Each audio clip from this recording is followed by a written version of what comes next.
سندھ کے ممبر سیاستدان اور نوشہر فیروز کے تحصیل کنڈیارو کے نواحی علاقے دربیلو ڈبرو سے تعلق رکھنے والے پی ٹی آئی کے رہنما سید ظفر علی شاہ جو اصول پرست سیاستدان ہیں، چندی سیاستدان رہے ہیں جو اتنی ممبر عمر کے بعد بھی اپنے اصولوں پر قائم ہیں۔ ظفر علی شاہ جو سابق ڈپٹی اسپیکر پیپلز پارٹی کے کسی دور میں رہنما رہے، لیکن انہوں نے آج پریس کانفرنس میں حقائق پر باتیں کی ہیں۔ وہ باتیں لبے لباب میں آپ کو بتانا چاہتا ہوں۔ ظفر علی شاہ نے کہا کہ وزیر اعلیٰ سندھ مراد علی شاہ کے گلے میں ہاتھ ہے اور گلے میں ہاتھ ڈالنے والا جو ہے وہ نہیں چاہ رہا ہے کہ سندھ ترقی کرے، سندھ کے اندر ترقی ہو۔ سردار یہاں پر مضبوط کیے گئے ہیں، ڈاکو یہاں پر مضبوط کیے گئے ہیں، لیکن حقیقی جمہوریت نہیں ہے۔ ایک ایم پی اے اسمبلی سے جج تعینات کرنے کے لیے ووٹ دیتا ہے تو آپ سمجھ لیجئے گا کہ وہ کون سے ایسے جج مقرر کیے جائیں گے جو حقیقی طور پر عوام کا فیصلہ دیں گے یا عوام کی طرف جو ہے وہ مائل ہوں گے۔ تیل کی قیمتوں کے حوالے سے ظفر علی شاہ نے کہا کہ وہ بڑھ چکی ہیں اور جو ایگریکلچر کی اجناس ہیں ان کی قیمتیں ہمیں نہیں ملیں گی۔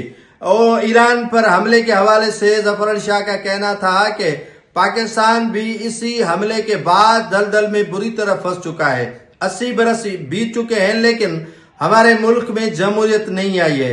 عمران خان قید تنہائی میں 3 سالوں سے قید ہے اور اسے ذاتی معالج بھی نہیں دیا جا رہا ہے۔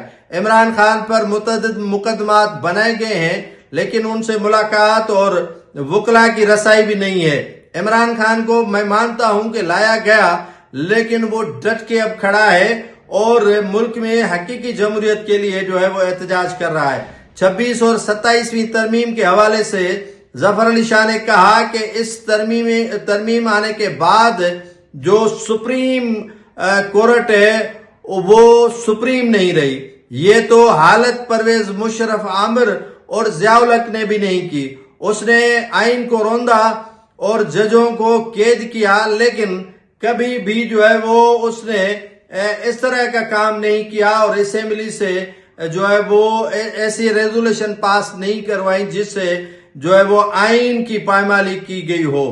ظفر علی شاہ کا کہنا تھا کہ سردار مضبوط ہوئے ہیں اور ڈاکو یہاں پر سندھ کے اندر مضبوط ہیں، نوجوان مایوس ہیں، منشیات جو ہے وہ پی رہے ہیں کیونکہ انہیں کوئی راستہ نظر نہیں آ رہا۔ الیکشن کے حوالے سے انہوں نے کہا کہ طاقت کا سرچشمہ عوام نہیں کوئی اور ہے جو سلیکٹ بھی کرتا ہے، الیکشن بھی کرتا ہے اور الیکشن پر سوال ہوتے ہیں، ربڑ اسٹیمپ جو ہے وہ پارلیمنٹ ہوتی ہے اور حکومت بھی اس کے نتائج میں آتی ہے۔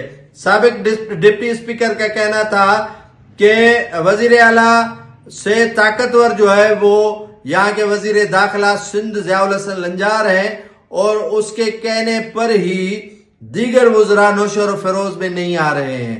اگر وزیر اعلیٰ کہتا بھی ہے مراد علی شاہ تو ضیاء الحسن لنجار ان وزراء کو منع کر دیتا ہے کہ نوشہر و فیروز میں آپ کی انٹری نہیں ہو سکتی۔